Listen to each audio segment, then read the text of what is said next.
Breaking right now, Prince Harry and Meghan Markle spent the week using the With Love Meghan promotional campaign to try and suggest that everything is rosy in their very, very rocky marriage. Not so fast, says Radar Online, which has revealed that the Sussex couple are now sleeping in separate beds. Let me take you through this bombshell, then we're going to get reaction from the royal YouTube sensation, according to Taz. Here's the report, though, from Radar Online.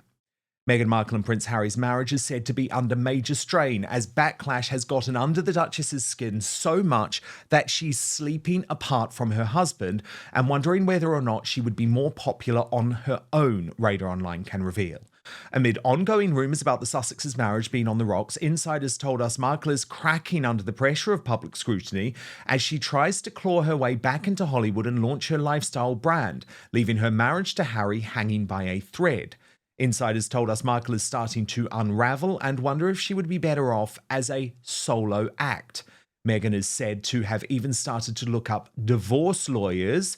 Sources claimed Harry was confronted by his unhappy wife, who blamed him for recent issues in a spat witnessed by others.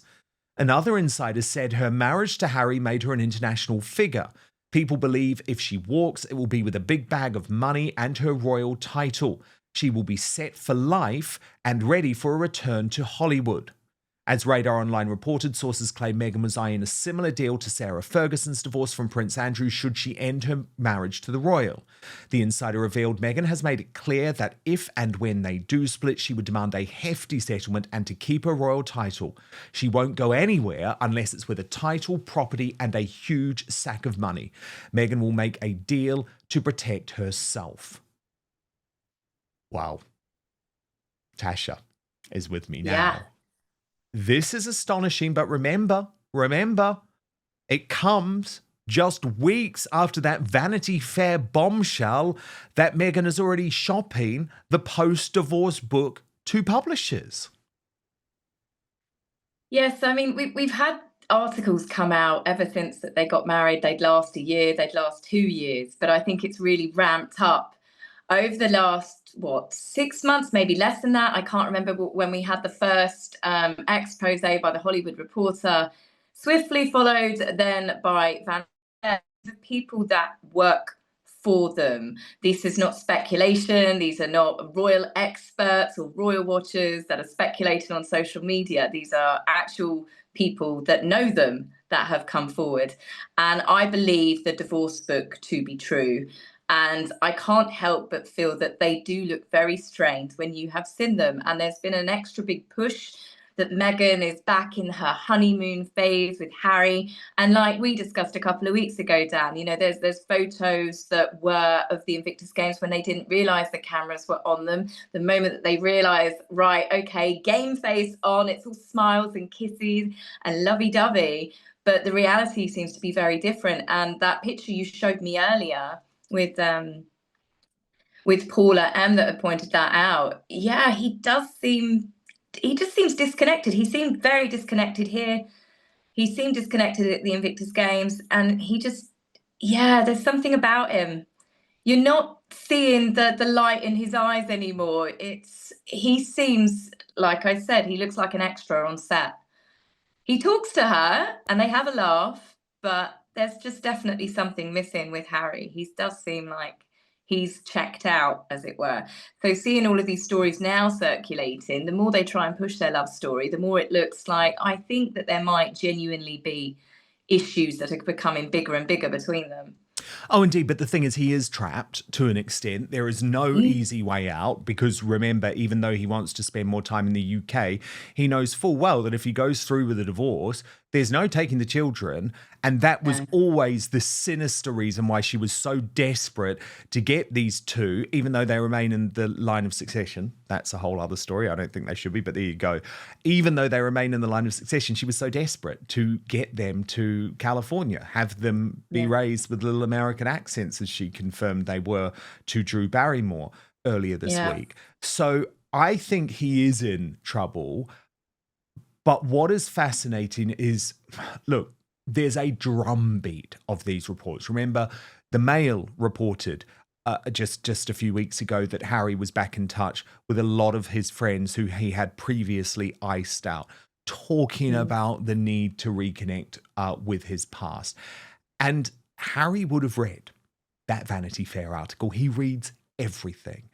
And no matter how many reassurances Meghan may have given him that she wasn't shopping a post-divorce book to publishers, Harry is not stupid when it comes to the media. He knows there's no chance Vanity Fair is going to run that story unless it is copper-bottomed accurate. So once you learn that your own wife is doing that, Tash, surely that's when you start to feel a little small. Yeah, I'd imagine he's got to be thinking at the back of his mind, it can't just be a smear campaign orchestrated by my family all the way over in the UK now. And that's the line she's always pushed, isn't it? She's always been a victim that she sells to the media. It's people bullying her. But this is, like you said, the calls are coming from inside the house this time. And it's getting very, very real. And I can't help but feel that he is beginning to realise that he misses his old life a lot.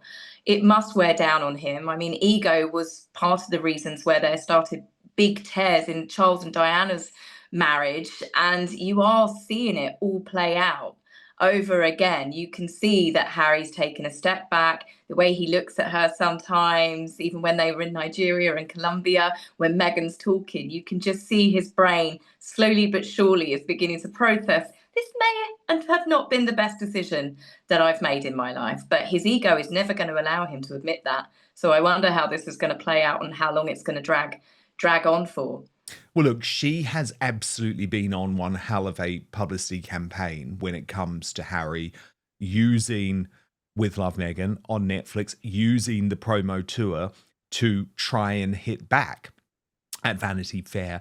And actually, I think that was something really interesting about With Love that maybe has been, it's gone a little bit under the radar, Tash, you might say, because obviously there were so many other horrors.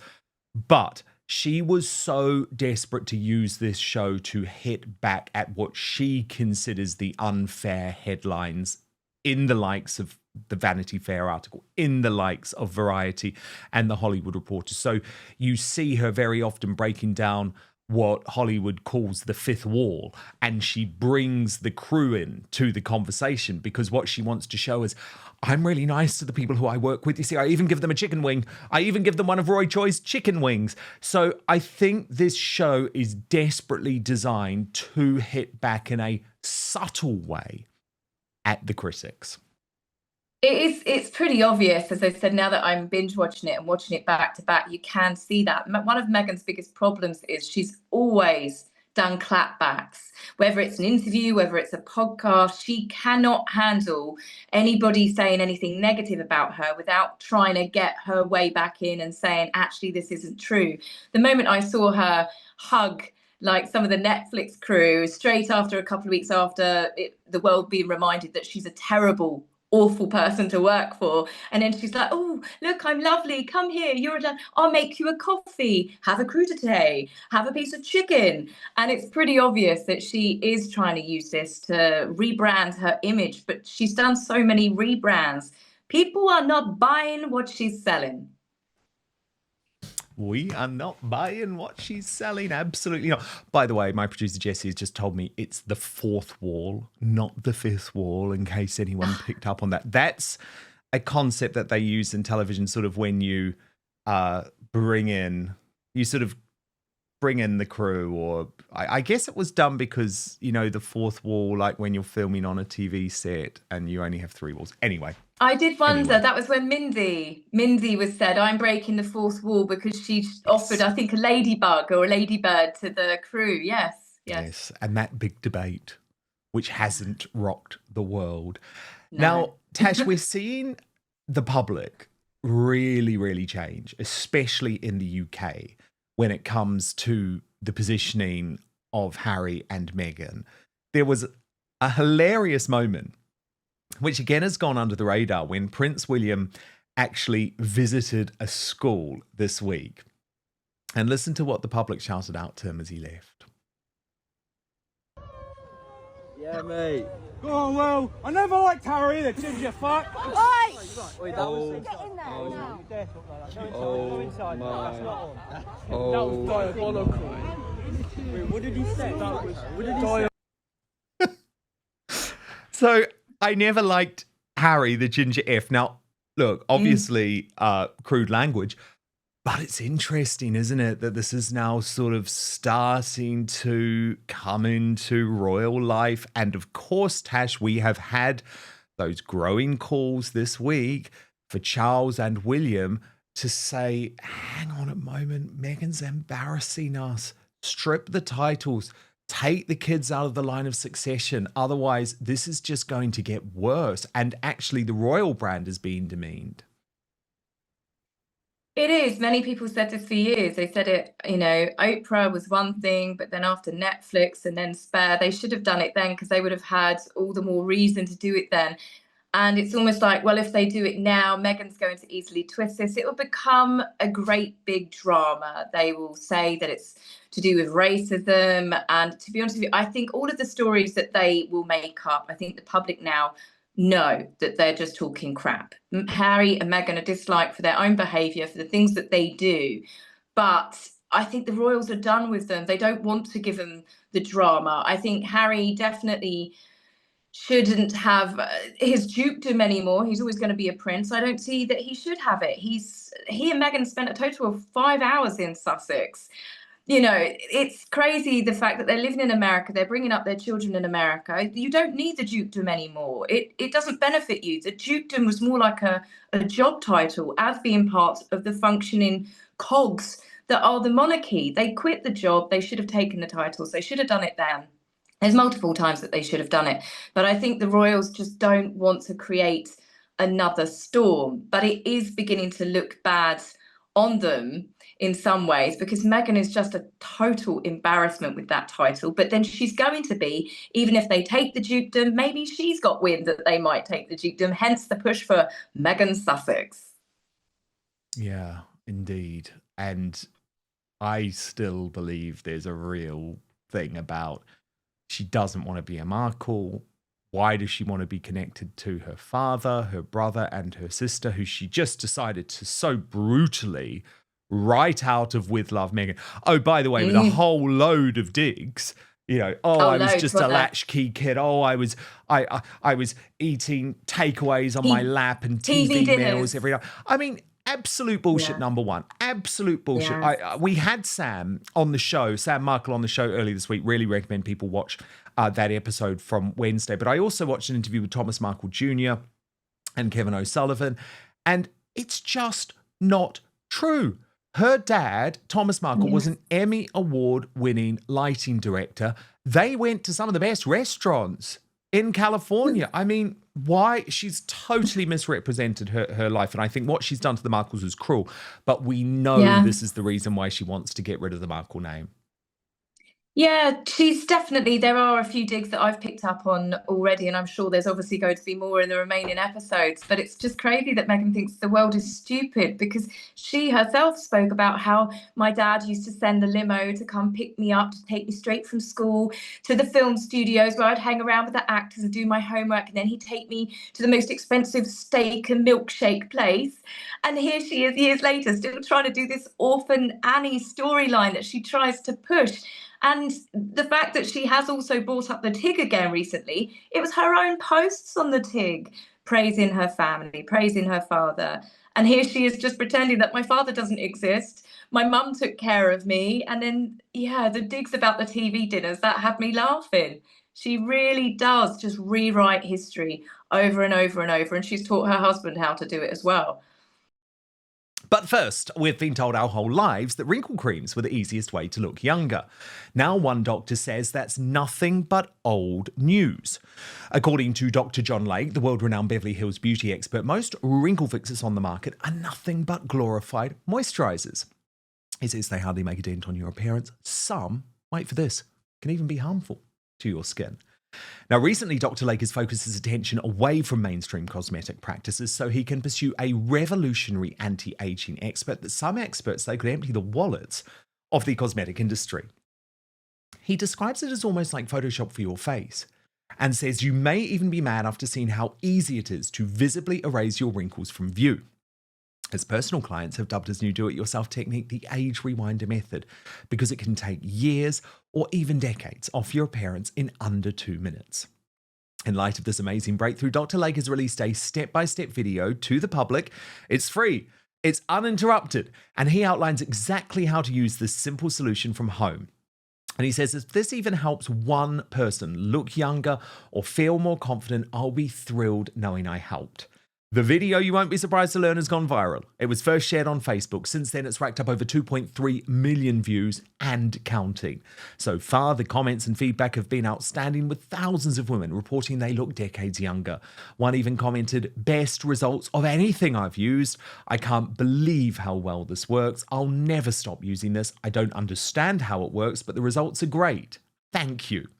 So you can find out more about this yourself right now. Just go to bhmd1.com/outspoken, or just click on the link in the description box below. That's bhmd1.com/outspoken. Now, there is one thing Dr. Lake asks from his viewers. If watching this video helps you look and feel younger than you have in years, then please share it with your friends and loved ones. Together, we have the power to help as many women reclaim a youthful look as possible. So go watch the video at bhmd1.com/outspoken right now, or click on the link in the description box below. But now, back to the show. She does. I just think, Tash, though, there is such a cruelty with what she's done to her dad. Like, look, especially I know Thomas Markle Jr. and I know Samantha. They're great people. I mean, Thomas is hilarious. Sam is such a good woman. You know, she's a regular here on Outspoken. Yeah.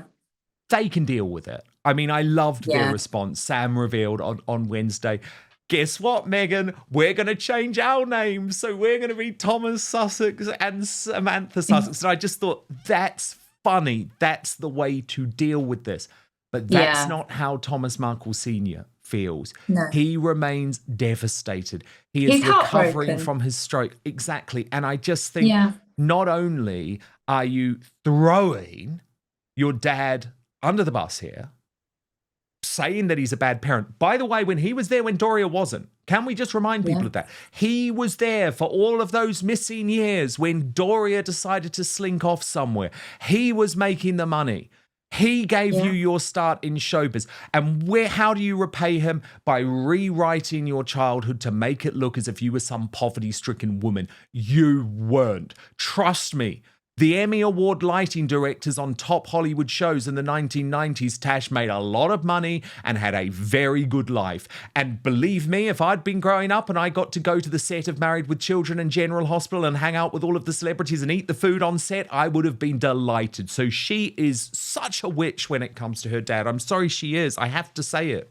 No, I totally agree with you. I think it's very cruel, and I've never really warmed to her over the fact that she just iced him out, didn't even have the decency to ring him and say, Dad, I'm not talking to you anymore. I can't do this. Not anything. She cut him out, and he's never even had a conversation with her on the phone. And when you look back on it, because he did some pack pictures that she and Harry have done and continue to do. She did it before the wedding. She did it in the run-up to the wedding. Since Harry's done it as well. He's done pack strolls himself in California, and he's admonished Thomas and allowed this to continue. And the children are never going to get to know their grandfathers at this rate, obviously, with King Charles with his ongoing cancer, and then Thomas Markle being so ill. These men are not in their early 60s and fit and healthy. There's, a very good chance that they may never get to meet these grandchildren. I think that's sad for the children as well as the adults to never know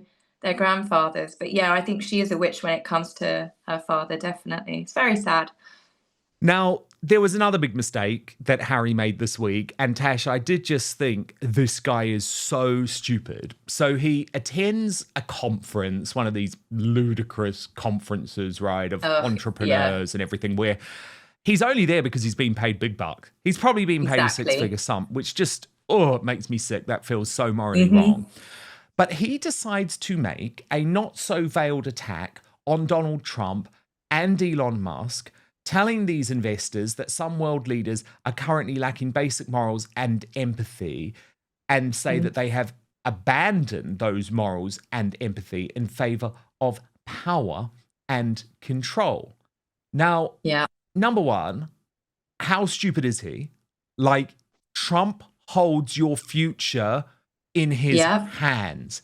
Can you just not help yourself? I mean, Niall Gardner, who's obviously the guy from the Heritage Foundation who is leading this brilliant work to allow the public to know the truth about whether Harry lied on his immigration documents, posted, even for Prince Harry, this is an exceptionally dumb move. Prince Harry makes veiled attack on Donald Trump and Elon Musk. Now, of course, again, it's sort of got a little bit overshadowed, Tash, by what was going on with Trump and Zelensky, etc., etc. But he's got to be careful, because if he's going to continue this sort of rhetoric, then at some point Trump might just say, hell no, you're gone. Well, maybe just a real plot twist here. Maybe that's what he's up to. He doesn't have the balls to leave his wife, so now he's going to try and antagonize Trump so he keeps him out the country. Exactly. Please kick me out. Please deport me, Trump, because I can't spend another minute with that woman. Look, I would believe that, Tash, if it wasn't the kids. And remember, he doesn't want to be, does he, on the other side of the world from his two apparent children. No, it's he's got himself into a situation, and it's a case of, you made your bed, you got to lie in it. But I do find it bizarre that he keeps sticking his head above the parapet, and it is like he's trying to antagonize Donald Trump. He will kick you out when you think of the decisions that Donald Trump's made since he's come into power. Just ticking a box for Harry to say, do you know what, fine, just tell Border Force to kick him out the country, drag him out, I don't care anymore.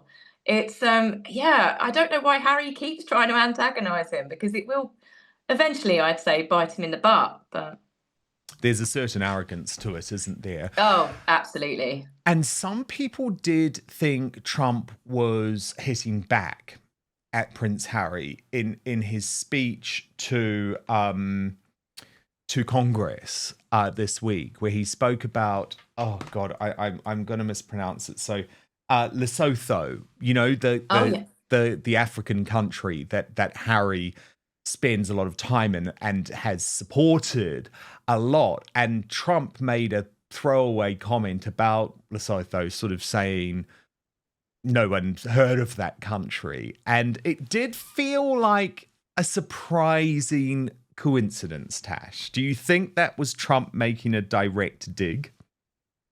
He might have done. I think it's Lesotho. I think I got corrected on that one. But it's one of those words that you're like, I've been corrected so many times. Am I saying it the right way or the wrong way? But regardless. I feel so stupid. I knew I was going to say it wrong. Lesotho. No, I mean, I might still be wrong. I'm sure someone will correct us in the comments. They'll be like, you're both wrong. You're both stupid. But I'm sort of proving Trump's point, right? Which is that no one has actually heard of this place. So, because this was all about Doge and Elon Musk and why are we giving millions and millions of dollars to some sort of project in Lesotho. It could be that, because he's very aware of the things that Harry and Meghan have said about him. He's been aware of every nasty thing. That's why he called her terrible. The mainstream media leave that out. The fact that he said, oh, I don't like her, she's nasty. He was saying that because she said nasty things about him. And they always seem to leave that bit out. So I think he's very aware of every time that Harry thinks he's being clever and he comes out with a little swipe when he's got a microphone in his hand. And it might well have been. It might well have been. Tash, obviously, given all of the negative headlines again about Harry and Meghan this week because of With Love Meghan, and let's be honest, the headlines, the reviews have been totally brutal across the board. Yeah. This isn't connected to one particular group politically. It's just all round disastrous reviews. Yeah. How do the royal family feel about this? How do they deal with the fact, okay, Charles has clearly made a decision. We're not going to strip the titles. We're not going to remove Archie and Lilibet from the line of succession. But how do they deal with this Harry and Meghan monster, which isn't going away and which does significantly cheapen their brand? I don't know. I'm on the fence with this one myself. I think the royals and what they do is so incredibly different. People like to say that Harry and Meghan are damaging the royal family's brand. I personally don't see that. I see their popularity going up as Harry and Meghan's has gone into complete free fall. It's a nosedive. It is a plane crash. I mean, and yes, I don't think that Harry should be able to act as a counsellor of state, but I think that they've managed to do it in such a way without stripping his titles. I still feel that there is a bit of pussyfooting around when it comes to Harry, because I think they do want to keep the door open for him if he ever leaves Meghan. But I don't think that they're even playing the same game anymore. And Harry and Meghan are an embarrassment. They're like cartoon caricatures of themselves. They are now, Meghan especially, with going back onto Instagram, she is that character in South Park. So I don't think that they're actually damaging the royal brand. Harry's always going to have that connection to his father. But I do think that they should have done something with the titles, even just putting them into abeyance. They could have done something.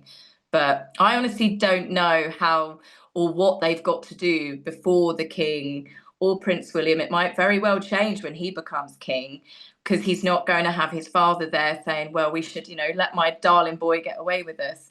It's going to be very interesting to see whether it will change when William becomes king. But at the moment, I can't see that. Well, indeed, I think it will change when William becomes king. That is the first thing. And given Charles's grave health issues, bless him, but it could happen sooner than maybe even William hoped for, or certainly sooner than he hoped for. And I think all bets are off at that point for Harry. Charles seems to be more concerned about the money situation at the moment. He just doesn't want Harry and Meghan running out of money.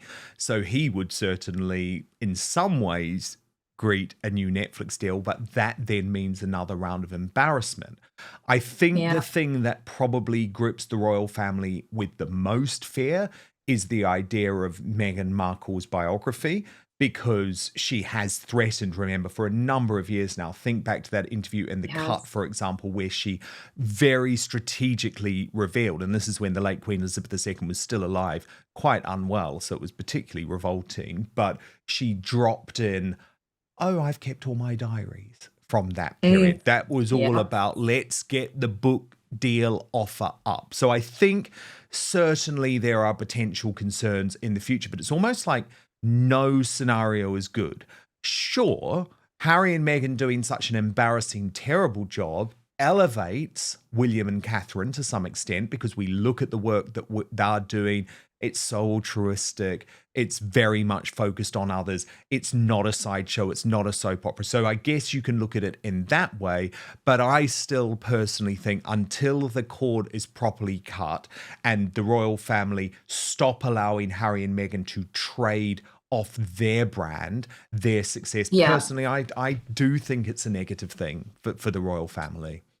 Yeah, I mean, with regards to her Netflix show and Instagram, just let her get on with it. She embarrasses herself. But when it comes to them being treated like royalty, when they go to Nigeria, when they go to Colombia, with Harry, with the First Nations, it's a very touchy subject. And he said, didn't he, at Invictus, there was a conversation that he had where he said, I will make sure that this communication gets opened again, that, these subjects are discussed. And it's like, Harry is not acting on behalf of the crown. He is not a politician. He's not a statesman. But because he is Prince Harry, he's having conversations like that are picked up by people, that is run through mainstream media.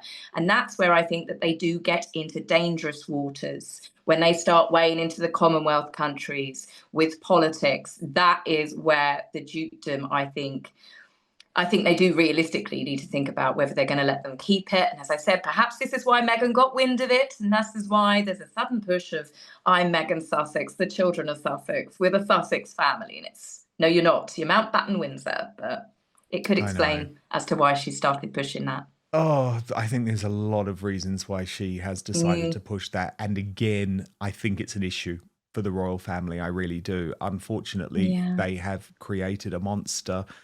They're not going away. No, unfortunately not. They are not going away. And I know some people say, oh, just ignore it. But it's impossible to ignore. I mean, there she is in the Netflix charts. It is. She's everywhere. She is everywhere. To ignore. Absolutely. Oh, Tash, you're brilliant. And of course, much more on this if you subscribe to According to Taz. It is a brilliant channel for all of the royal latest, including from the real royals, of course, which Tash is so passionate about. Thank you so much. Have an amazing weekend. Thanks, Dan. You take care. Speak again. Bye. Thank you so much for watching Dan Wootton Outspoken. Please click on my face just to the bottom left to subscribe to this brand new independent news source and turn on the notification bell so you'll be alerted to our brand new live shows, uncancelled interviews, and special royal episodes. Outspoken is also now available as a podcast, so you can listen to the show every weekday on the go, wherever you are.